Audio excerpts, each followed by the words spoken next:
Good morning, everybody. What is going on? Thursday, April 9th, 8 a.m. Just a couple days left in the regular season in the NBA, and then we get to business. Then things actually start around the NBA. Maybe a miracle for the Lakers, and they could get healthy again. Thank you very much for being a part of the show. Got a great show lined up for everybody today. Looking forward to talk some Lakers basketball, talk some NBA. Lakers do got a game tonight. They're taking on the Golden State Warriors, so we will be doing a post-game show tonight. I do have a guest today as well. A little bit later in the show, the guest is going to join us, so we'll have some time to connect with him on the Golden State Warriors. Cheers to everybody. I grabbed another cup of coffee this morning. I got to give this place. There's a place out here in East County in San Diego. Is it Cafe Meisters? I think it's Cafe Meisters. Coffee Meisters, one of the two. I have an issue every time I go to this place. Every time I go in there, it just says freshly made cinnamon rolls. I try not to eat in the morning. I try to fast a little bit. This morning I walked in, I grabbed my coffee. The dude is holding the cinnamon roll. He's putting all the glaze on it. Jesus Lord.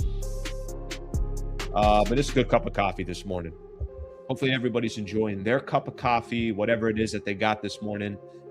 Here's a rundown. Let's give everyone a quick idea of what we're going to do for the show today. I'll take a look at some of the comments, and then we'll get the show started. I think there's going to be some interesting topics. A lot of them on the coaching, too. I think I'm getting a vibe from Laker fans that I'm trying to still figure out here, but we'll figure it out together. Tonight, Lakers obviously got the Golden State Warriors. Steph Curry listed as questionable. He missed a ton of games and listed as questionable for this game. The game doesn't matter for the Golden State Warriors, still matters for the Lakers. I think by the time tonight's all said and done, we're going to have a pretty good idea whether the Lakers will be the 4th or the 5th seed. I know there's still time left, but we'll get into that. JJ's coaching style. You know, it's interesting because I got a couple of clips that I want to play. I got some other people giving their opinion. The vibe I get from Laker fans is that they don't like JJ Redick. That's the vibe that I get. And to be honest with you, I don't really fully understand it. I would tell you that if you told me that he wasn't getting results for the Lakers, then I would be okay with it. But I think he's had 2 really good seasons as a first-year and a second-year head coach in the NBA. But the coaching style, and some of this coming off of how he treated Vanderbilt or how he treated Rui Hachimura or how he treated DeAndre Ayton in that last game. So I'm curious to have this conversation with people because I do feel like I feel like there's Laker fans that don't like JJ Redick for just maybe his personality rather than, yeah, but can the guy get some results? So we'll discuss that. I think that's going to be a good conversation. Is there a path for the Lakers to survive? Is there a path? What I mean by that is there any chance that the Lakers can keep their head above water and then miraculously Luka Doncic can figure out a way to come back? And they can at least just kind of live to see. Right now, the Lakers are basically living off of they're on life support. And can you just make it to tomorrow? And if you can make it to tomorrow, then maybe something else goes positive and goes your way. Now you're like, all right, can I make it through the end of the week? That's kind of the Lakers right now. They're going to make it through the regular season is what it is. We'll see what happens standings wise. But is there any way they could just keep their head above water and give Luka Doncic an opportunity to come back? By the way, I saw some article with somebody that I really respect in the game, Bill Plaschke of the LA Times. He basically had an article this morning. He's like, shut it all down. So we'll talk about that. What else we got here? AD opens up. He was on Draymond Green's podcast yesterday. I don't know if it was yesterday, but they released it yesterday. Opens up about the trade, getting traded to the Dallas Mavericks. We've heard it from everybody's perspective, but we have not heard a play-by-play perspective from Anthony Davis when one of the most shocking trades in not just NBA history and sports history went down. And Anthony Davis opened up with Draymond Green. So I got a couple of clips that I want to play from that. Anthony Slater, who covers ESPN and the NBA for ESPN, is going to join us on the show. He's been nice enough with his time over the years to come.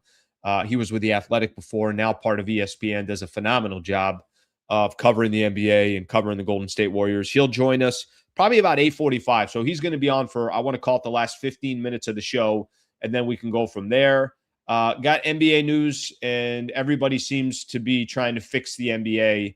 And I got a clip from Shams that I want to play in regards to teams tanking and the three kind of proposals that are out there, which instead of me trying to explain it, we'll actually play it and it will offer some clarification. So appreciate you guys being a part of the show. Please do me a favor. Subscribe to the channel. Subscribe to the channel. It's free. It just takes 1 second to do. If you're a fan of this channel, you support what I'm doing independently, I would greatly appreciate you to subscribe to the channel. Obviously, if you want to be a member as well, $3 a month. Tomorrow, we'll get back to doing our member show. Last week, I didn't get a chance to because I was at Harrah and I was trying to hurry back down to San Diego. But tomorrow, 10 a.m., we'll be doing a member show. Looking forward to that. All right, let's take a look at a couple of comments before we get started here, and we can go from there. Let's see what we have here. Sleep protecting JJ is ridiculous. Okay, phenomenal. I'm looking forward to that conversation. I don't need to protect the head coach. I need a coach to get results. So that will be a good conversation, and I'm looking forward to having that conversation in just a second. By the way, maybe this is how most people feel. JJ is a clown. All right. We'll play off of that. Sad state of affairs, what a difference 1 week makes. Literally 1 week ago today, we were doing our show and we were talking about, can the Lakers be on the class of the Oklahoma City Thunder? So we were talking about, can they compete with the elite in the NBA? Do they have a shot in a 7-game series against the San Antonio Spurs? And then 1 week later, now we're talking about literally just keep your head above water and you could potentially survive. Obviously, we'll have to wait and see what the rest of the regular season looks like. But all it took was 1 week to change everything.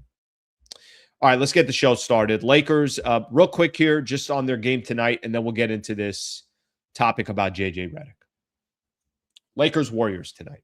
So Lakers obviously on a 3-game losing streak right now.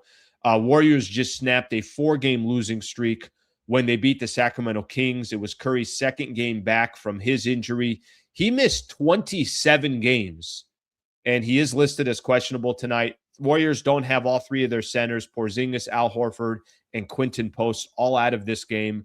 Lakers won't have Luka, won't have Austin Reeves and Jackson Hayes.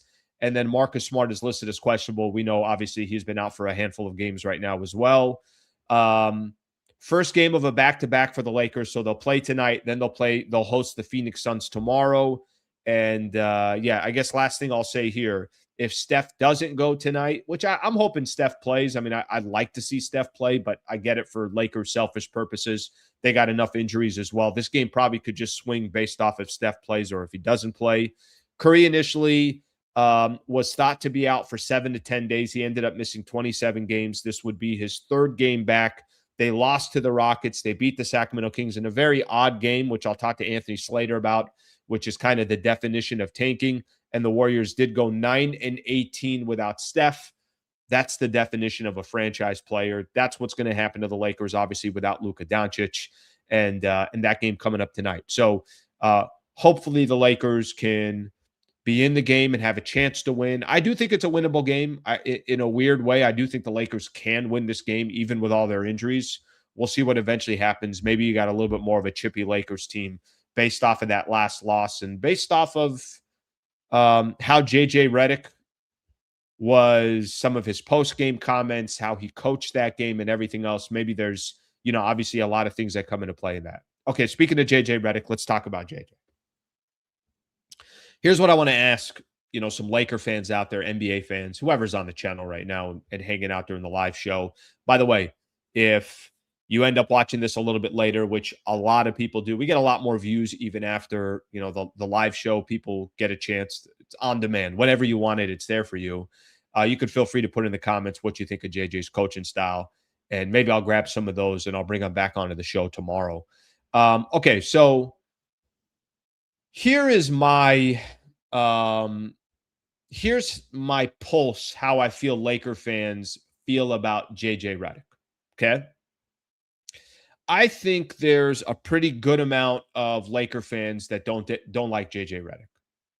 Now, why they don't like him, I think you guys can help kind of figure that out for me, but let me just give you my interpretation. Maybe a little bit smug, right? Like JJ's got an arrogance to him, and most people don't like that. It's fine. I'm not crazy about that style anyways, or that's how somebody carries themselves. I could see that with JJ, sure. A Duke guy when he was in the NBA. I don't think a ton of people liked him unless he was on your squad, unless he was on your team. A couple days ago, Lakers had a game against the Oklahoma City Thunder. And I think people did not like the way JJ Redick was calling out Vando. Obviously, we all saw that video, calling out Rui Hachimura, calling out DeAndre Ayton. Maybe if it's a different head coach, they're okay with it. But I don't think a lot of Laker fans feel like JJ Redick has built the equity to be calling out his players. He's still a very young head coach. I think there's also a lot of Laker fans that probably feel, hey, how'd the guy get this job experience-wise, doesn't have enough experience, all that stuff. That's, again, this is my interpretation. So if I'm wrong here, you guys can put it in the comments, and I'll read some of these comments here. I got a clip I want to play from Chandler Parsons, which I'm going to play in just a second. But I want to tell you how I typically look at a head coach or a manager in baseball or whatever team that I'm rooting for, and what I care about and what I don't care about. I don't have to like you, and I don't have to like your personality, and I don't have to necessarily like your style. You winning or are you not? Do I feel like you could be a good head coach for the future, for the present and the future? Do I feel like the players are playing hard for you? Do I feel like I know what you're doing? Those are the things that matter more to me than your personality or whether I like you individually as a person. I feel like there's too many times with JJ Redick right now where the fan base is paying too close attention to whether they like JJ Redick, and they can't distinguish, is he a good head coach and is he getting the Lakers results? I'll go back to yesterday's game. Yesterday, or the game on Tuesday. He did call out Vando, and I thought it was a bad look for everybody. But I would have preferred Vando isn't approaching JJ Redick the way he did and try to kind of stave that stuff for the locker room. Didn't happen, is what it is. He did call out Rui Hachimura. He did say DeAndre Ayton just can't catch the ball. He made a couple of guys look stupid, I thought, in the postgame show. And maybe that's going to be a sign for these players that, yeah, we don't rock with you. And listen, if that's going to be the case, then, obviously that's an issue. You certainly don't want to lose your players. But the bigger question, I think, is going to be, does Luka, is he okay with the style? Is Austin Reeves okay with the style? Does LeBron have any issue with the style? Does Marcus Smart, who's, I would say, the captain of this team, just based off of, not off talent, but based off of the equity he has in the NBA and based off the respect that he has from a lot of his peers and everything else, I do pay attention to some of these key players or guys that kind of help create the culture. Do they got an issue with JJ, or do they like JJ's coaching style? I want to play something for you guys here real quick. Chandler Parsons yesterday on Run It Back TV, which is a really good podcast. They do a phenomenal job. Lou Williams is on it. DeMarcus Cousins is on it. Michelle Beadle's on it. So they got a few people here that obviously a lot of basketball heads that are a part of the show. Chandler Parsons was talking about his style, and he was talking about just kind of some of the stuff that we saw from the game on Tuesday, people reacting to it on Wednesday. And I think today's a good day to talk about it too, because I'm noticing more and more that there's enough Laker fans out there, I don't know what percentage of it, that are not crazy about JJ Redick and his coaching style. Take a quick listen here to Chandler Parsons. And you know what? You know what else JJ said, Chandler, also after this game? That DeAndre Ayton has a hard time catching the ball and that Rui didn't do his job. So, like, the bedside manner of JJ Redick isn't the smoothest necessarily. Yeah, and it's a little rough.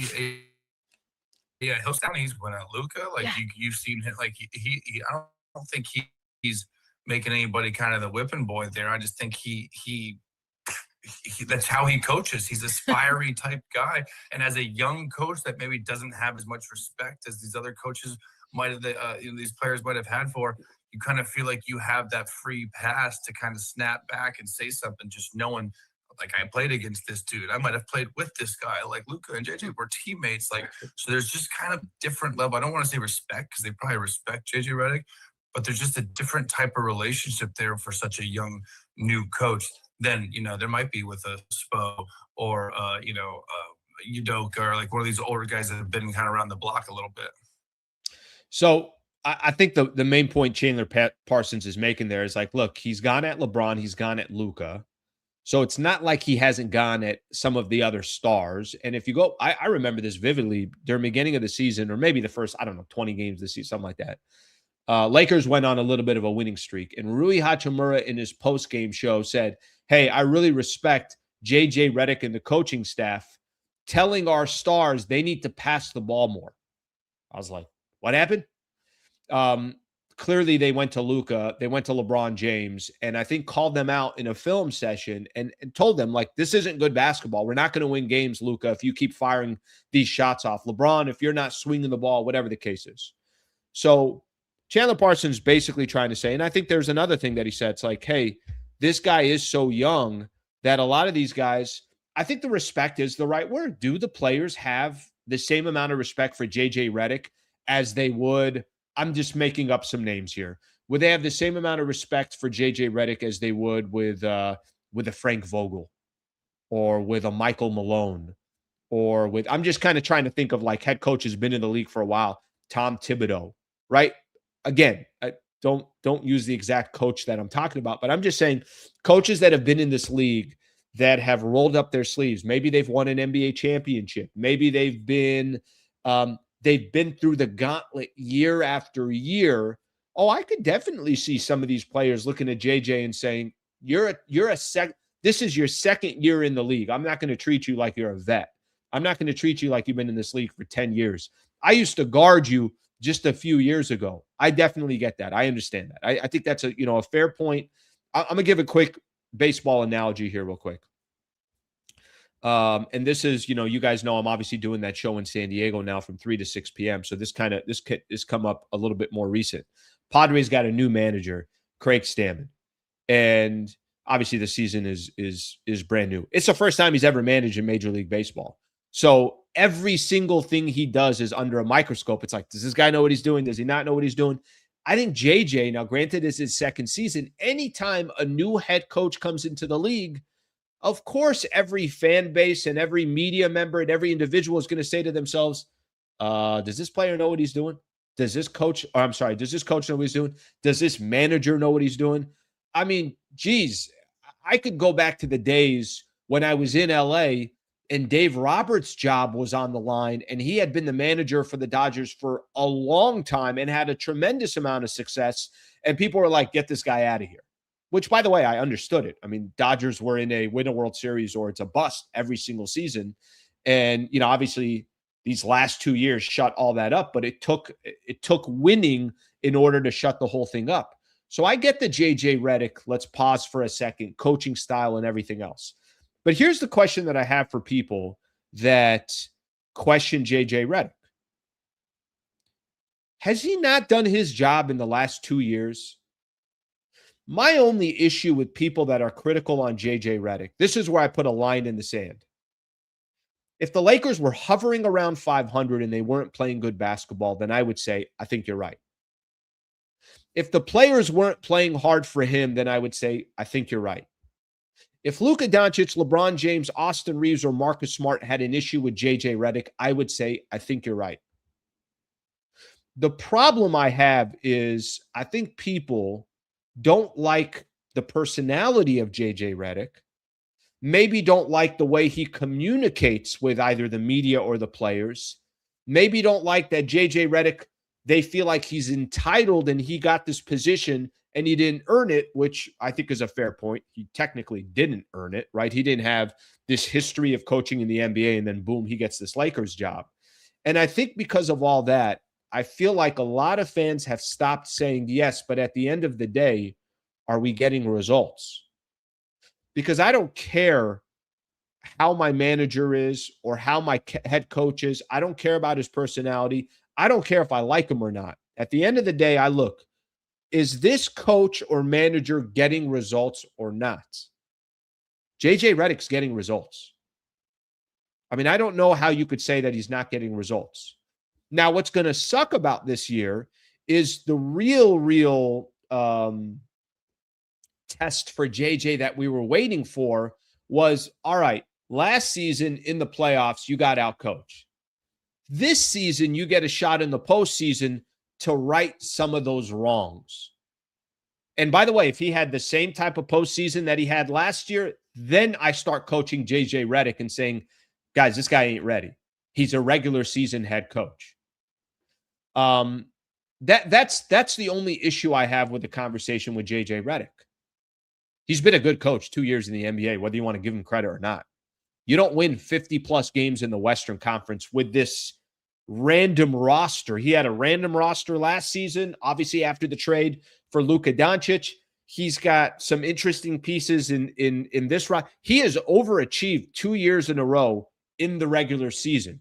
Now, you don't make your money in the regular season. And if you're a head coach of the Lakers, you definitely don't become, a household name by being a really good regular season head coach. That comes in the playoffs. All right. Last season, he got outcoached in the playoffs. Every player didn't play well last year. Austin Reeves wasn't good. I could go up and down the list of how bad the Lakers were against the Minnesota Timberwolves. They got exposed left and right, and JJ did as well. The problem with this season, I don't think we're going to get a chance to see whether JJ Redick learned from some of his mistakes. But I will tell you, he's going to have another 50-plus win season under his belt as the head coach of the Lakers with a roster that definitely has some flaws to it.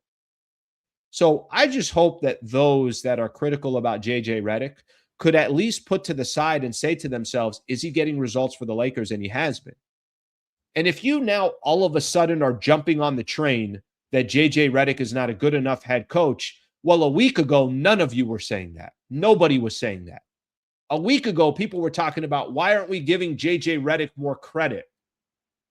What do you think is going to happen if they lose Luka and AR? What do you think is going to happen? Tell me what head coach in the NBA is going to have success if they lose two of their top three players. Lose one of the top three players in the NBA. Of course you're going to get exposed. But I was really hoping for a chance to see JJ Redick in the postseason, and we're not. I'm going to read a couple more quotes here that I saw, and then I'm going to read some of the comments here. No idea, by the way, if people are going to agree with me or disagree on this topic. I just have a pulse and a feel that there are more people in the Lakers camp, or there are more people on this topic that are against the JJ Redick camp. And I'm not even here to defend him. What I'm here to tell you is he's got results 2 years in a row. And if it's a results-driven business, I don't really care what his personality is like. I mean, I do in a sense that I do want him to obviously have a connection with his players, but I don't see Luka Doncic coming out every night and saying, I don't like his style. I don't see Austin Reeves doing it. I don't see LeBron doing it. I don't see Marcus Smart doing it. And if I don't see the main 4 or 5 guys doing it, then I don't know what to tell you. It's kind of, that megaphone is only loud if it's the main players saying something about your head coach, not guys deep on the, on the bench. And I don't know what their future is going to be for the Lakers. Stephen A. Smith said something yesterday. You better be on your game, because if there's a flaw in something, he will notice it. I got nothing to say negative about it. He's talking about JJ Redick and his experience with JJ when they used to battle a little bit on First Take back in the days. Chris Broussard on First Things First said, it's something called coaching. God forbid a head coach hold his players accountable. That's what's happening here. So you got a lot of people that I think didn't have a problem with JJ Redick. There was one person that I did notice. Nick Wright said yesterday, says he does have a problem with JJ Redick's lack of accountability throughout the season. Here's what he said. JJ Redick's demeanor seems to always be directly correlated with how the team is rolling, and I don't think that is necessarily the right way to be a leader. I don't disagree with that. I think what he's saying there is when things are going good, JJ Redick's happy to talk to Mike Trudell, happy to talk to the media. I'm gonna tell you guys something kind of funny. And this is just, I think there is a vibe to this as well. I went to a Lakers-Knicks game. That's when the Lakers kind of started not just their winning streak, but it's when they started playing against good teams and beating good teams. And I think this has something to do with Nick Wright, okay? What Nick Wright said right here. So I asked JJ Redick pregame. I said that, do you think Austin Reeves is being too unselfish? Remember, this is a month plus ago. So where the Lakers were at that point, they hadn't been beating teams that are 500. Reeves kind of really didn't feel like he was getting his, and I still don't think he's, even up to this point, I know he's got the injury now, just didn't really feel like he was playing the great basketball. And I asked JJ Redick, do you think Austin Reeves is being too unselfish? After the game, this is after the game, JJ does his post presser, and I was in there for the post presser. And I'm walking out and I'm kind of getting ready to do a couple of things. I'm chatting with a couple other people, and I'm going to go get ready to do my post-game show. And I walk by JJ Redick, and JJ stops me and says, hey, really good question in the pregame. So he remembers the pregame question about Austin Reeves, wanted to acknowledge that I asked the question. And I was kind of a little bit thrown off. I've never had a head coach do that. And he says to me, and I was like, what was that? And he goes, really good question on Austin Reeves in the pregame. I'm like, oh, thank you. I appreciate it. Do you think if the Lakers lost to the Knicks, JJ Redick was going to stop me and compliment me on one of my questions? No. So I think what Nick Wright is saying here, when things are going good, JJ Redick feels a certain way. When things are going bad, JJ Redick feels a certain way. Lakers are losing, Luka's out, Austin Reeves is out. He probably feels a certain way, which is why he's maybe going at his players a different way. So I do think he kind of goes with the wind a little bit. I think there's something there. But I thought of that when I saw it. I'm like, yeah, if Lakers lose to the Knicks, JJ ain't coming out of his way to say, hey, good question in the pregame. JJ doesn't give a flying F about what I had to say in the pre if they lost that game, but he was feeling good. All right, let's get to some of these comments here. I know we got a lot of comments coming here, and I want to get to some of them. I'm sure there's going to be a lot. I'm sure a lot of people are going to be opinionated. So let's take a look here. Good coaching by JJ, but I think he needs to be in control of his emotions when team is not performing. That's a phenomenal comment right there. By the way, that comes with experience. By the way, that comes with maturity. And I think if you want to be critical, I can be critical about JJ Redick and say, of course he needs to be better. Of course he needs to handle his emotions. It doesn't mean he's been a trash head coach for the Lakers for the last 2 years. You know what I think would be absolutely absurd is if there are people, and I've had people on the chat the last couple of post-game shows saying, we got to get rid of JJ Redick. What are you talking about, get rid of JJ? And hire who? I mean, unless you're grabbing somebody from somewhere else that is already a champion, it would fit in perfectly, and Luka Doncic is saying, I want you to go get that guy. Who? Let's get another one here. People complain about Dave Roberts always being happy even after losses. JJ can't win. Listen, I was, you guys know, I was in LA for a number of years and doing the show with Travis. And Travis was a huge Dodger fan. And I think one of the best in the business in covering baseball. A lot of times I would just kind of I would observe how people felt in regard. Now, I would say this. Roberts had a lot of time to, you had a roster that was like all-star after all-star. I mean, there comes a point. I think his experience was different than JJ Redick. He had a roster and he had enough experience as a manager where it was like, yeah, I mean, the only thing left is winning. Like, if it ain't you, then it's going to be another manager. There was real pressure there, and there should have been. JJ Redick's been a head coach for 2 years. And go look last season and this year. Tell me where the Lakers were coming into the season as far as championship odds. The Dodgers championship odds, World Series odds every single year is through the roof. Tell me where the Lakers roster would tell you that there's championship odds. I think he's overachieving in the regular season. He's overachieved as a head coach. He's done a lot more than I thought he was going to do before. When they hired him, it was like, what are we doing here? Is this just a LeBron hire? Is this just LeBron does a pot? You guys remember the conversation around JJ Redick for that? All right, here's another one. Stand with JJ. Okay. I'm curious here. By the way, I don't know. You can tell which Laker fans didn't pay any attention to Pat Riley or Phil Jackson coaching the Lakers back in the day. Okay, let's get some more here. You guys want Darvin Ham back. You're high. JJ has done his job. Only thing you can say is JJ can't control his emotions. Which I think, again, I'm not here to argue that. I think that's an area of JJ Redick. And I think for most coaches, not everybody's going to be Phil Jackson in the Zen state that he was, lighting incense in the locker room, handing books to each one of the players. I mean, Phil Jackson's style was a lot different. Pat Riley's style is, I'm going to make these guys work.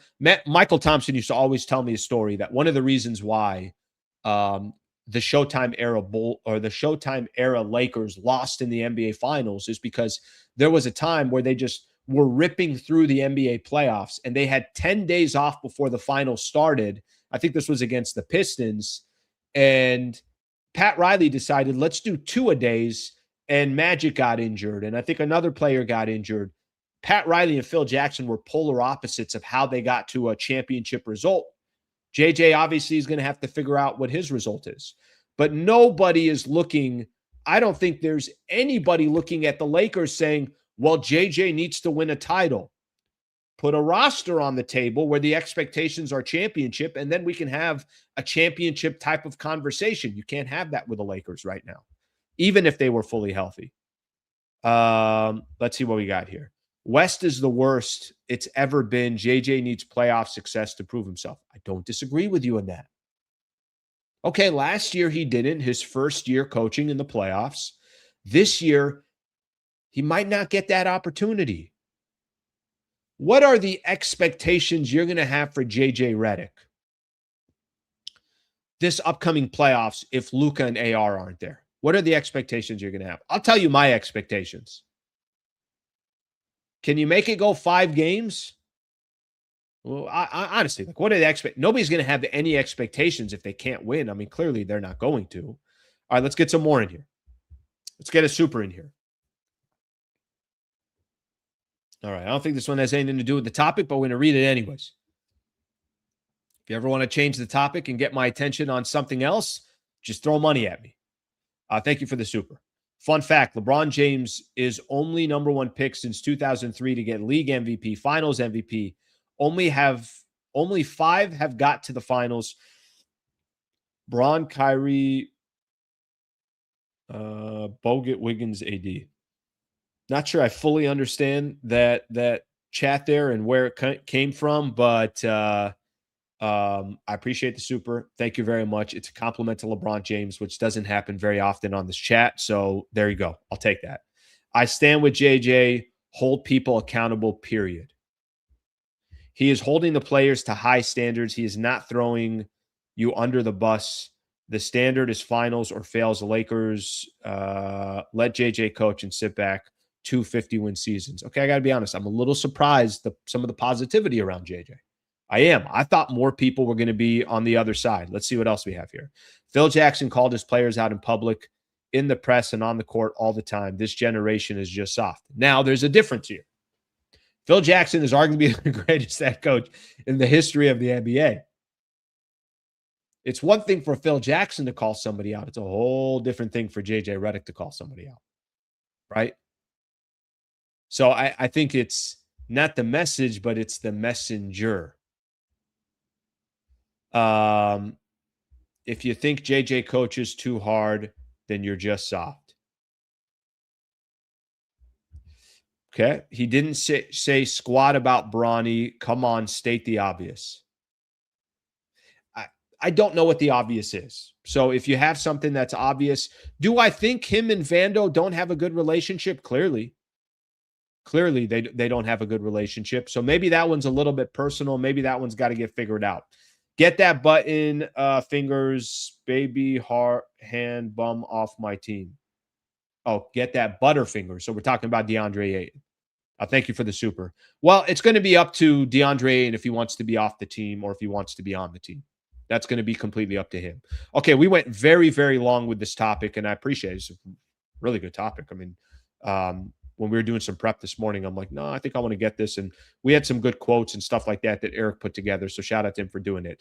I got some more stuff that I got to get into. So let's before we get Anthony Slater, that's going to join the show, I want to talk Anthony Davis, and I got a couple of things on that front. Before I do, let's give a shout out to one of our partners. Thank you to Brad Wallace and the Wallace Firm for being a part of the show. WallaceWins.com/Sliwa. That's the website you can go to if you need an injury attorney, if you want some representation in the state of California, live in the state of California. We got you the best in the business. Hope you never need him. Hope you don't need him. Love obviously what he's done for this channel, and he's here to help any way that he can. Family member, a friend, yourself, whoever has been in an accident, you need some representation from an injury attorney, just reach out to him. Just kind of go through the process. Get that free consultation on the website, wallacewins.com/Sliwa. Once you get that free consultation, you can then determine whether he's the right person and his team is right for you. I already can tell you what's going to happen. You're going to love him. You're going to love his style. You're going to love his track record. And then it's just going to come down to, can he help you, or is he going to put you in touch with somebody else? wallacewins.com/Sliwa. Thank you to Brad Wallace and everybody over at the Wallace Firm for being phenomenal partners and supporting the channel and the show. All right, I want to play something here. Anthony Davis is on the Draymond Green podcast, and he is talking about, finally opens up. This is kind of an interesting one. We've heard it from all sides in regards to what happened and what went down in regards to that trade. Anthony Davis gets traded from the Lakers, goes to the Dallas Mavericks. I want to play this here for everybody because there's some really interesting stuff here to see the perspective from AD on what happened on the night that he got traded. There's two clips I want to play. The first one I want to play is AD, who got a call from, who did he get a call from? He got a call from Rich Paul. Then I think he got a call from Nico Harrison. Still didn't believe. He thought these guys were BSing. Went on Twitter to go see Shams and let him just kind of tell a little bit of the story, what happened on that day. Right, hang up, and my chef is right there in front of me. And I'm like, nigga, I just got traded to the Mavs. He started laughing. Yeah, big dog. So I'm like, you know what? Nigga, I know if this is true. I go on X and go straight to Shams' page. Nothing.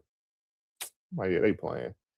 So I'm walking out the kitchen, turn the corner to go upstairs. Joel Embiid calls me. What he called me for? Mind you, he in Philly, 12 o'clock. I don't answer. Going upstairs, then somebody else called me, the player, and I'm like, wait, hold on. So I go back to Shams' page, and then there it is. Breaking news. Dallas Mavericks trade Luka Doncic, and I'm like, what? Run upstairs. Maybe I just got traded to Dallas. Shut up. Swear. But now this time I'm like, I'm not shaking, but I'm like it's like my heart is in my stomach. I'm like, yo, what the fuck just happened? Right? And I show her and she's like, what the hell? But now I'm like, all right, I'm running back outside. And the first person I called my pop, like, yo, Pop, I just got traded.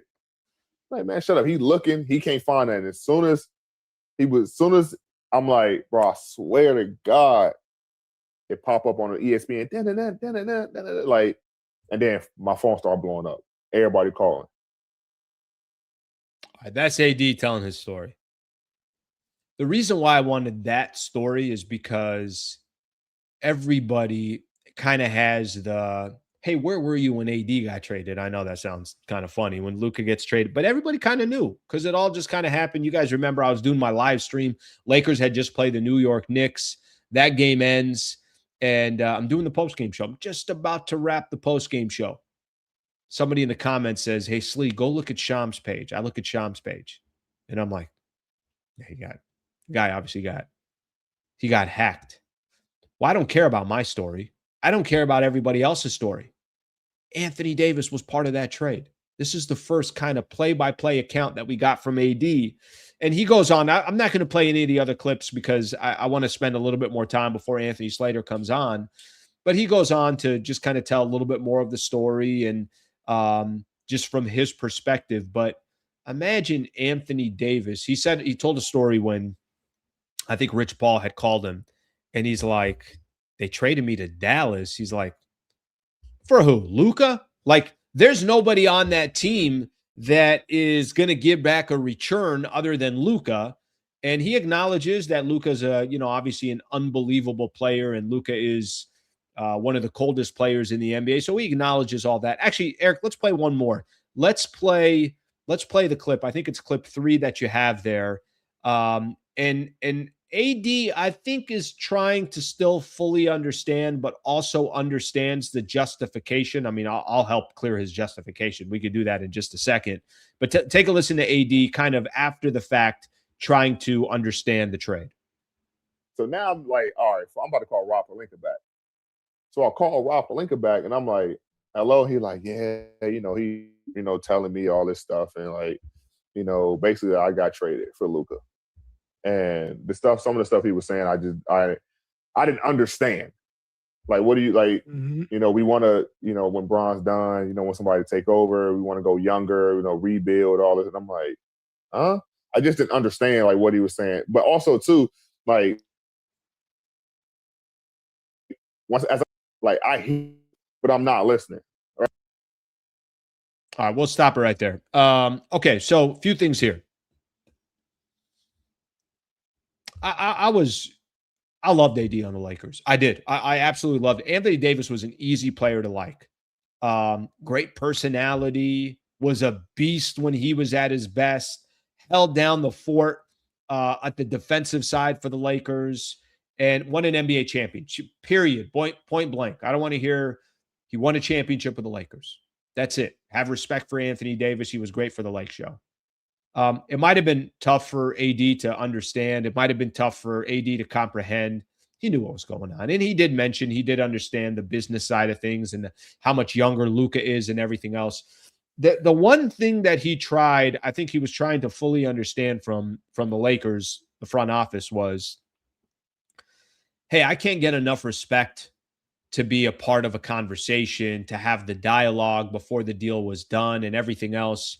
I can help Anthony Davis in regards to this. I can help the explanation is no, you can't be a part of it. Because if the only way the Lakers were going to get Luka Doncic at age 25, 26, whatever he was when he got traded, and you're going to have a top 3 player in the NBA, and he's going to do the things he was doing this season, and you could build off of him for the next 5, 7, 8 years.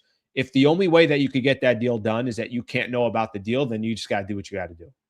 So AD maybe felt, hurt, or he got his feelings hurt that was the case for the Lakers. But at the end of the day, I don't think that Anthony Davis didn't understand what happened and why it happened.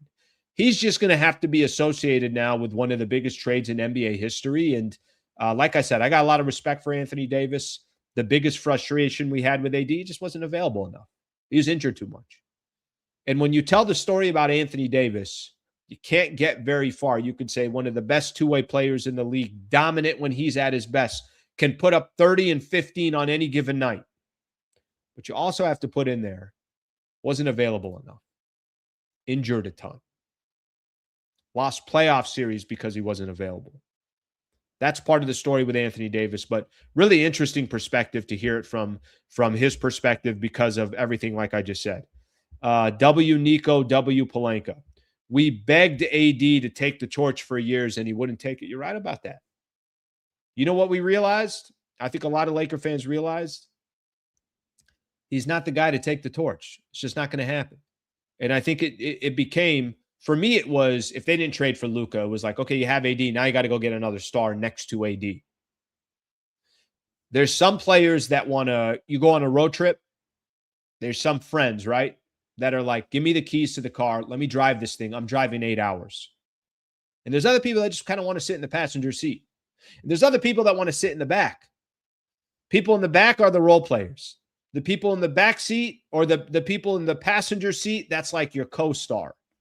The person driving, that's your quarterback. That's your franchise player. And AD, I don't think ever embraced that. Luka was, give me the damn keys, and somebody tell LeBron he's sitting in the passenger seat. Tell LeBron. I need LeBron to know that he's in the passenger seat. That's Luka's DNA. It's different. But I got love for Anthony Davis. I really do. I got no issues with AD. I loved watching AD as a Laker, and I think it was phenomenal. I think it was great. And obviously, but there's something that comes. That's something that comes with the territory, and part of that territory, like I said, is the injuries. AD should not have found out he was getting traded by social media. That's not the way most storied franchise treats its stars. That's on Rob. Go watch that full interview. He did not find out through social media. Rob had called him. It was a missed call. He was on the phone with Rich Paul. Nico Harrison had reached out to him too. And then I want to say 10 minutes later, when he didn't believe any of it was true, he saw it on Shams. So I think he ended up calling after he saw it, the Shams tweet out there. Interesting. Lakers did Anthony Davis? I don't think so. I really don't. I don't think most people feel that he was done dirty. I don't. All right, let me send this.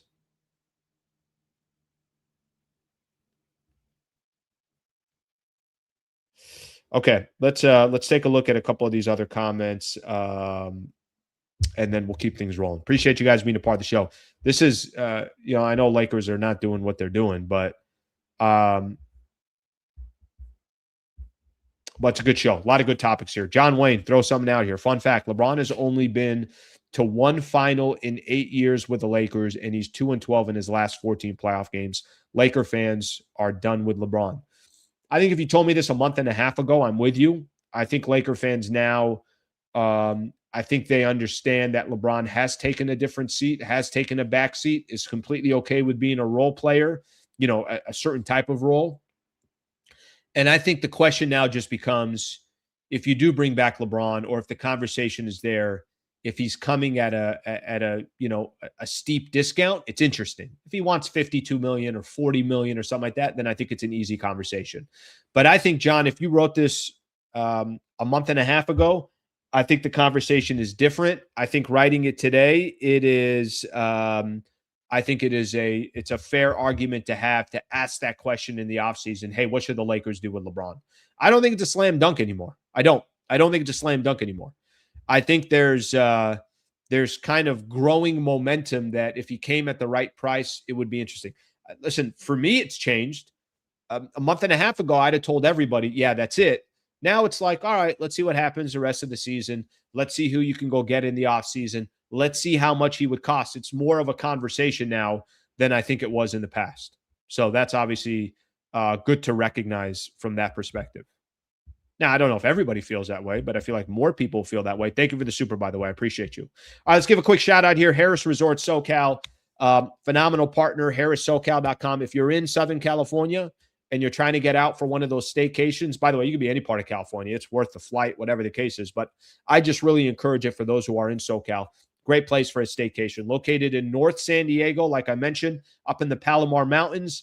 Harrah's Resort SoCal, phenomenal place. Great entertainment, musicians, comedians. Go look at, some different shows that they got going on. I think you'll love the place. Hell's Kitchen, which is the largest Hell's Kitchen in Southern California, also at Harrah's Resort SoCal. The website to start booking, to start looking, you could take your family there. They got a beautiful lazy river. They got a swim-up bar for obviously adults that want to enjoy a couple of beverages as the weather gets better, as we get into summer. Give Harrah's SoCal an opportunity. HarrahSoCal.com. That's HarrahSoCal.com. All right, I'm going to read a few more of these comments, and then Anthony Slater is going to be joining us here in just a second. So we'll get him to talk a little bit about this upcoming game Lakers have tonight, and then a couple of NBA questions for him as well. Ironically enough, this team is a healthy AD away from being a chip. I know, it's so funny you say that. I'm with you. But you can't get Luka for just Max Christie. I don't think the dollars would have worked out. Luka hasn't done more than AD hurt 2 playoffs in a row. Well, he wasn't hurt in last year's playoffs. Maybe he wasn't 100% healthy. But yeah, listen, I think, nobody's going to say, hey, I'd rather have AD. AD played 29 games for the Dallas Mavericks and got traded again, guys. He's now part of the Washington Wizards. So just to show you how far things have gone for Anthony Davis. And again, I want nothing. I got nothing but respect for AD, but the man couldn't stay healthy. Obviously, it was a disaster in Dallas, and they already traded him. While Luka was going to be a top 3 vote getter for MVP this season. And was leading the Lakers to what I think would have been an interesting playoff run if it wasn't for his injury and then obviously the Austin Reeves injury. Going a little backwards here, but I do want to point something out. I had one of my topics today as well, kind of a path to survive for the Lakers. I don't know if there is a path, but yesterday the Denver Nuggets beat the Memphis Grizzlies. It's their 10th win in a row, and they now moved 1.5 games ahead of the Lakers for third in the Western Conference. So something to keep in mind in that front. I think the number 3 seed in the West is out for the Lakers. I don't think, that's going to happen. So now you fall into the bracket with the Oklahoma City Thunder. You'd face them if you got past, obviously, the first round, which is going to be a monumental task with the injuries that the Lakers have. But to give you an idea, tonight's game becomes really interesting because the Lakers have a game against the Golden State Warriors, but the Houston Rockets have a game. They're hosting the Philadelphia 76ers. So if hypothetically the Lakers lose this game tonight and Houston beats Philly, you're probably sitting at the number 5 spot. Is there a path to survive for the Lakers? Because really all you're trying to do right now is just keep your head above water. That's it. I mean, there's genuinely nothing else that you're trying to do other than keep your head above water for this, remaining regular season. And then a couple of, that first round, seeing how many games are out. The only path that I can see that the Lakers somehow survive is this treatment for Luka goes unbelievably well. They find a way to win 2 of these next 3 games and hold on to that number 4 seed, or Houston loses a game or 2. And then they could come back and give Luka enough time to where it's 2-1 through 3 games, or 1-1 through 2 games, or 2-0 Houston through the first 2 games. And then all of a sudden Luka Doncic comes back and everybody is singing Kumbaya.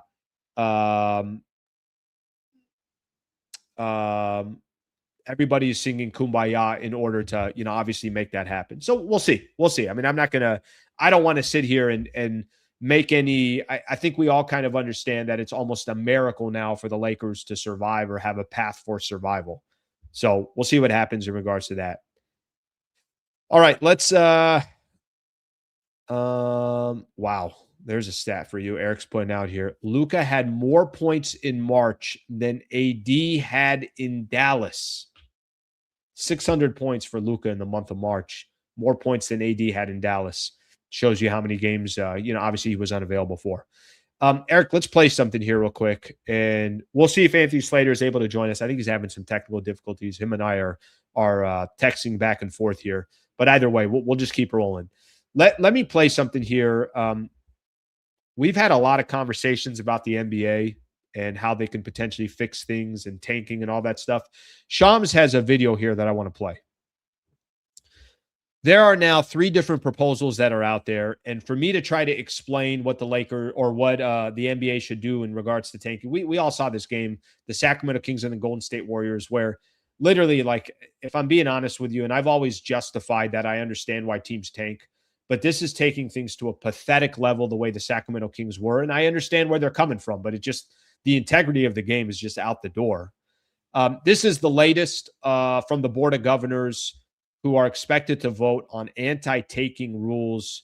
And that's going to happen on May 28th. Take a listen to Shams, what the 3 different ideas are. Everyone's trying to figure out what the solutions to this is. And yesterday, there was a GM call on Tuesday night where they're all continuing the conversation on this. And sources tell me there's a Board of Governors vote on May 28th. All right. For new anti-tanking draft lottery reform. And the proposed concept with the most momentum right now, different proposals. Right. The one with the most momentum is option 1. That's the one with the flattened odds, 18 teams. The bottom 10 teams would then have the same for the top. Can we pause it for a second? Modifications, though, are expected to this concept. Is there a way to... All right. That just, I'm going to leave this up here because I want to look at this for a quick second. I think this is the only solution I have in tanking. You just got to flatten the odds. That's it. I mean, just let's simplify this here real quick. It doesn't feel like it's going to happen. I think trying to kind of come up with a different scenario and trying to don't get too cute here. The only way I think you could stop tanking is everybody has basically, for the most part, equal odds. That way, it doesn't matter whether you're basically trying to avoid the play-in or the playoffs. If you want to get into the lottery, and you might as well just, the odds are going to be so small that you might as well just, like I said, from that perspective, at that point, you might as well just say to yourself, you know what? No, screw it.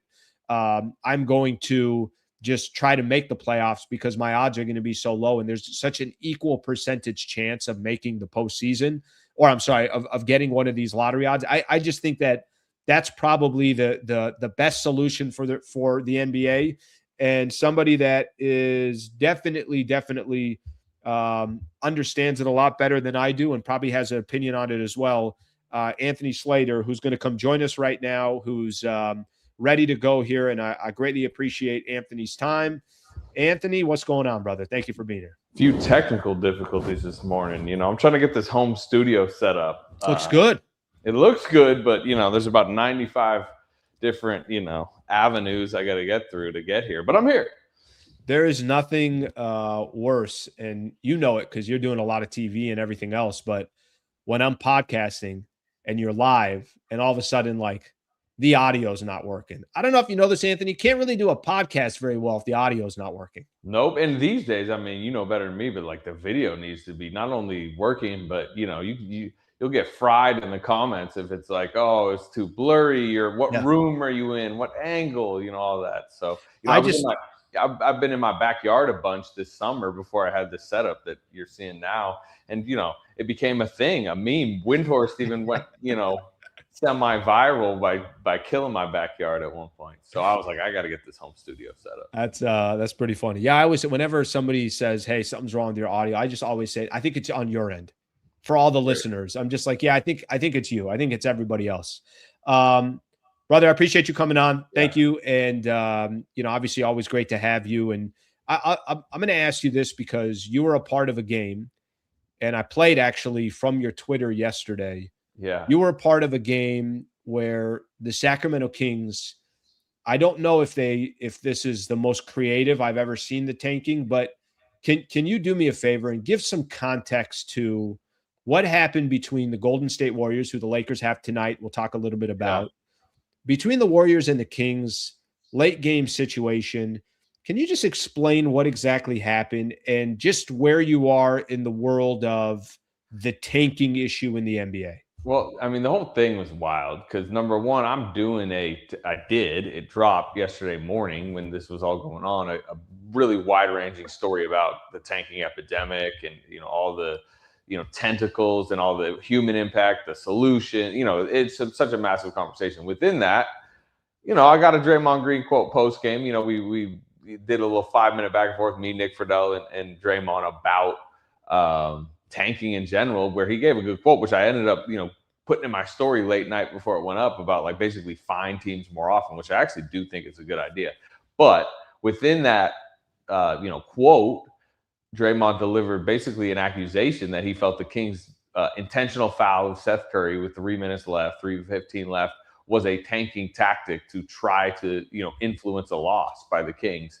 What was interesting within my story, late in the story, I go through the Kings and how they've really kind of frustrated their fan base. And it's an unhealthy way to consume sports, but their fans have been frustrated by winning lately. They've had a better record than the Warriors since the All-Star break. They're like 7-9 in their last 16 games. They've gone from the worst record in the league, which is a guaranteed top 5 pick and obviously very good odds at a 1, 3, 4, to they've hopped 3 and now almost 4 teams. They've tied themselves with the Jazz and impacted their, odds in a lost season. So they haven't been doing a good job of tanking.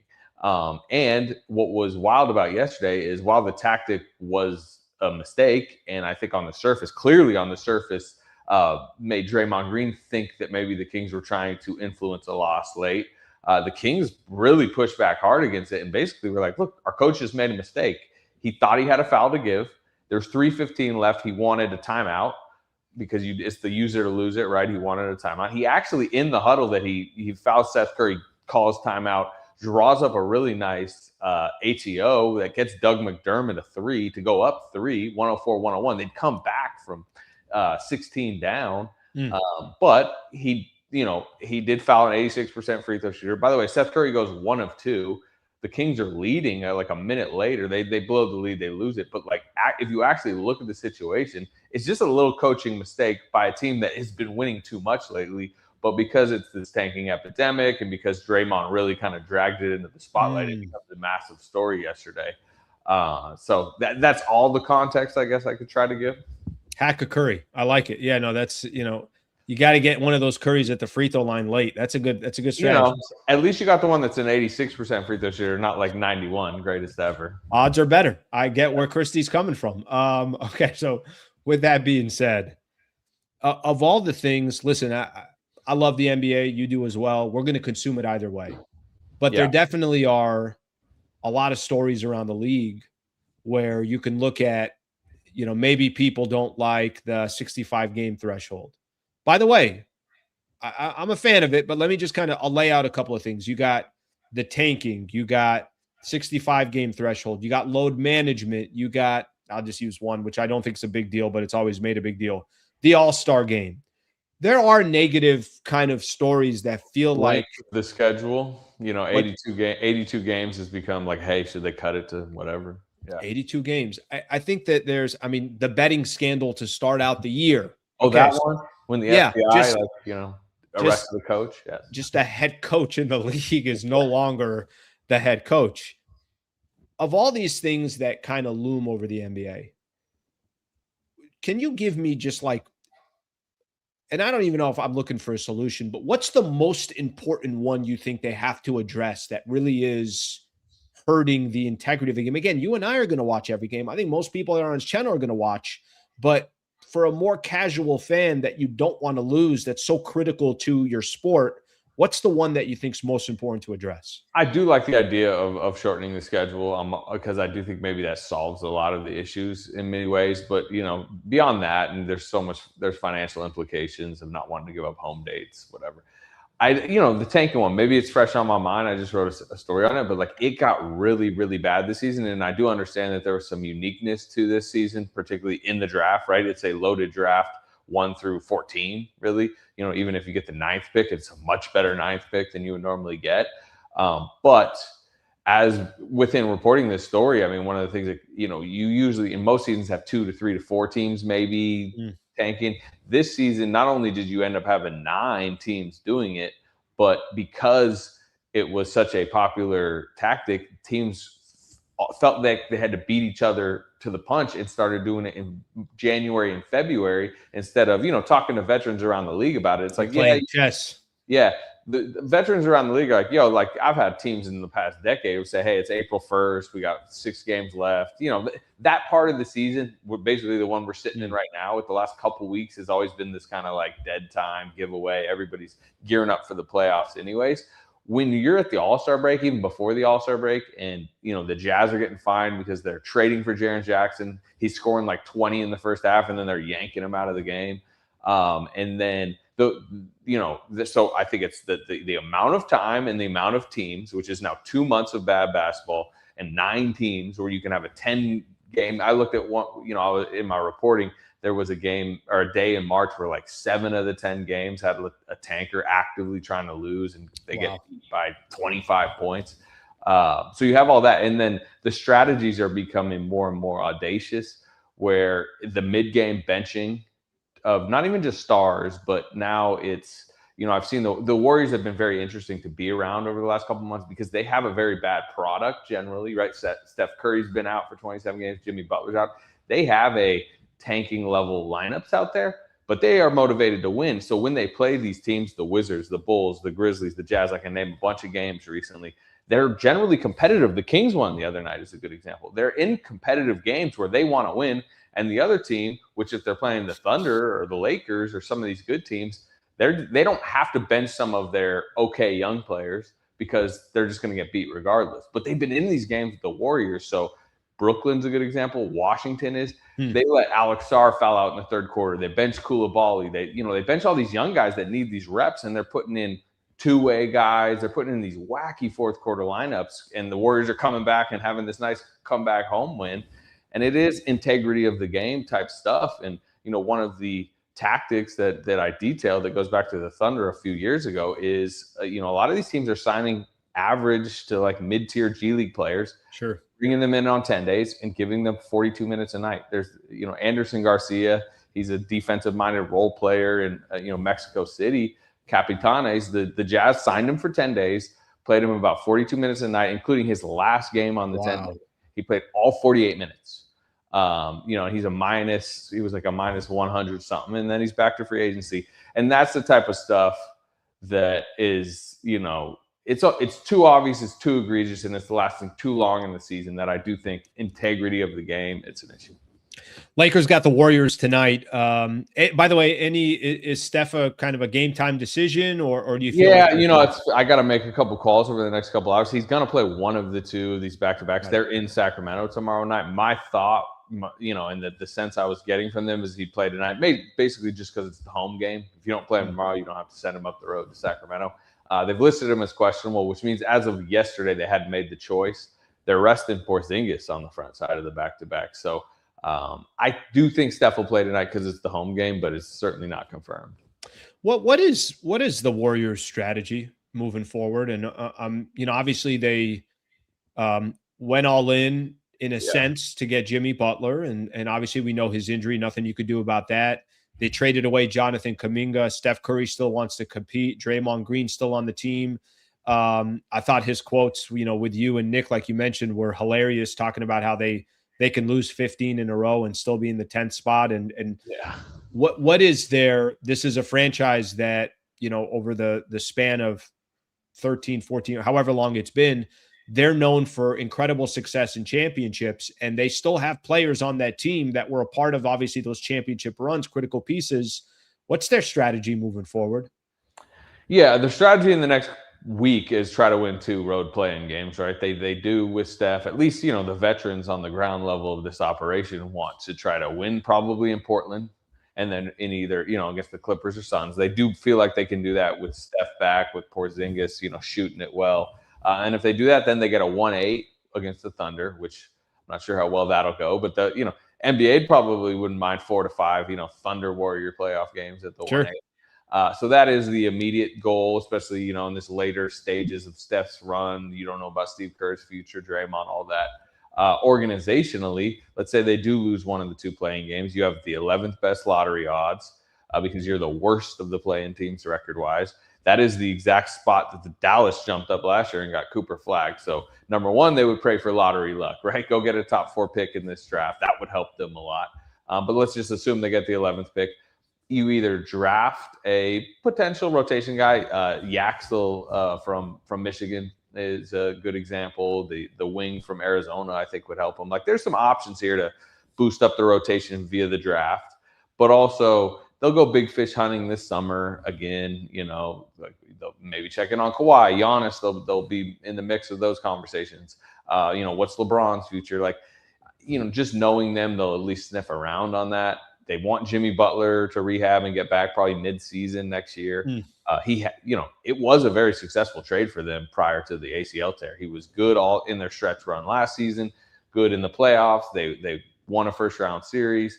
He was playing really well before the ACL, so they want to get him back. He's on an expiring deal. Bigger picture, 1 more year left on Jimmy Butler's deal, a 1 year left on Draymond on a player option, 1 more year left on Steph Curry. Steve Kerr's expiring this summer. Maybe they they need to solve his future, but it doesn't seem like it's going to be 3, 4, 5 years. So this is the end.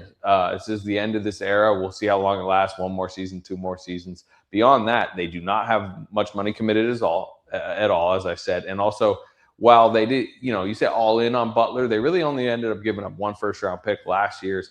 They have their cupboard of picks. That was their offer to the Bucks at the deadline, was 4 first-rounders. So they have ammo in the chamber either to go try to get a star to extend the run, or if they just have to pivot to a rebuild in the next year or two, they're going to have good, high-value draft picks to try to draft their next superstar. And they might hit a dry patch of a year, 2 or 3, but shouldn't you hit a dry patch after 2 decades of Steph Curry?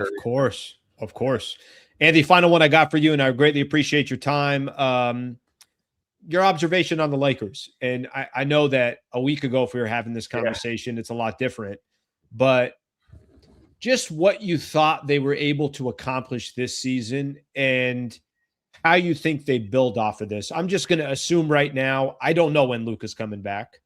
I got a feeling that Austin Reeves will not be a part of a playoff run unless they get to the second round. And obviously, in order to do that, that's a tall task. I mean, to not have 2 of your top 3 players, I don't need to tell you, you're not going to go very far. But just what you thought of this season, and this is 2 years in a row, they're 50-plus wins. They're not going to be able to kind of see what that all meant in the postseason. Yeah. But just the position that they're in, and what do you make of the Lakers' future? Yeah, I mean, I think the biggest positive from this season is like Luka's getting back to me what seemed to be in shape and like the top 3, top 4 type player in the league, version, which I would say had like kind of wavered over the last year plus. Obviously, like the trade mixed in, but like by the time March rolled around this year, he looked really in shape and as effective as we've ever seen him. So that's your orbit of your solar system around him. Reeves is. I'm curious the deal he gets. Is it an auto max this summer? And how does that deal age necessarily? We'll see. LeBron, he fit into the role well. I think if this run, as you said, had been allowed to play itself out, maybe they go to the second round. I would certainly have picked them against the Rockets if they were healthy. I think the Rockets are kind of wobbly, but I agree. Yeah, look. If LeBron is comfortable playing like a role-playing wing type, third banana on a team, he looks like he could do that another year or 2 at least. But I don't know his mindset. I don't know where that's necessarily going. It's unfortunate. I definitely would question why Luka and Reeves were on the floor in the second half, considering, one is grabbing at his oblique, the other was grabbing at his hammy. I mean, Luka was clearly a little, had felt something in his left hamstring prior to that. So that, but that, that's a different topic. As far as the now and the forward, you have Luka. I do think Reeves, I mean, you would know better than me, but it seems like he's coming back on a good deal, you would assume. And those are your 2 main, and then you got to build a little bit better around them. And we'll see if that includes LeBron. Well, it's going to be a fun playoff run, and I know that. I mean, listen, whether the Warriors are in it very far, the Lakers are in it very far, the West is stacked. Obviously, to just watch some of these matchups, I think the Eastern Conference is going to be fascinating to watch as well. So, would love to connect again in the postseason. Thank you for coming on the show. Always appreciate you making the time. Yeah, then the last thing I'll say, I mean, you mentioned it right there. It's a good point, though. The problem for the Lakers is the Spurs and the Thunder, right? And what they are not only at this moment, but seem like they're going to be for the next half decade, where, I do the power rankings every week. They make it send us in. Like, I had the Lakers over the last few weeks up to, 5th best team in the league, 6th best team in the league. Right place to put them. Yeah, but 1-2 right now. I'm with you. Problem. And they're in the conference, and they're not going anywhere. In fact, I would say both are going that way. So it's kind of a tough deal, but you can't do anything about that. Well, the Thunder game last week, we'll forget about the game on Tuesday just because it was available. But the game last week, there was definitely this, I felt like, and, no one would ever, I don't think anyone from the Thunder would say, oh, it was personal this. I thought it was personal for OKC. I think it was one of those, everyone's talking about you. We're the defending champs. Everyone's talking about Shea and Luka. That's the MVP. Like, there's levels to the game, and clearly the level that they're at and the level that San Antonio is trying to get to, it's not just the Lakers looking up. Everyone, Minnesota, Denver could be interesting, but we'll wait and see. I think they can make a series interesting, but they're not going to be the favorites in either one of those series. So it'll be fun to watch, and it's going to be interesting to see how every front office tries to navigate, like you said, these two dominating franchises, especially OKC. Well, we see how about 9 franchises tried this year to navigate it. Go get you some draft picks. They're not hiding it. Let's put it that way. They're not hiding it. Thanks, Anthony. I appreciate it, man. Have a good rest of your day, and we'll connect with you soon. All right. Have a good one. All right. That is Anthony Slater right there. All right. Phenomenal. Good stuff from Anthony. It's fun doing shows like that or interviews like that. Anthony's phenomenal. He's great. Knew him back in the day when he was with The Athletic. He would always come, a lot of times when I was doing the pregame shows for the Laker broadcast, he'd come and join me and, we'd talk about the game. And now he's obviously over at ESPN, so he's doing his thing there. All right, final. Let's kind of jump around here real quick. I'm going to read a couple of comments. We got overtime today. I mean, $1.15. Jesus, who's paying me for the extra 15 minutes? That's what I want to know. My God, where's the HR department? Who should be worked this much? Thank you for being here. I'm going to be obviously I'm going to be doing the post-game show right after the game as well. Tonight, Lakers take on the Warriors. You heard Anthony Slater say maybe Steph goes tonight and just doesn't play tomorrow against Sacramento. So we'll see what happens in regards to that. We'll obviously be around for that. Let me read a couple of comments here. Reeves north of 35 is hard for me as a Laker fan with no view of what he could have done in the playoffs. I don't disagree. And, unfortunately, this might work to his benefit because nobody can say that he had career stats. Luka likes him. He's going to get paid. And I got a feeling that number is going to be higher than most Laker fans would prefer. That's my assumption. If I'm making an assumption here. OKC has the best scouts, period. Mark Walter needs to try to pry them away from OKC.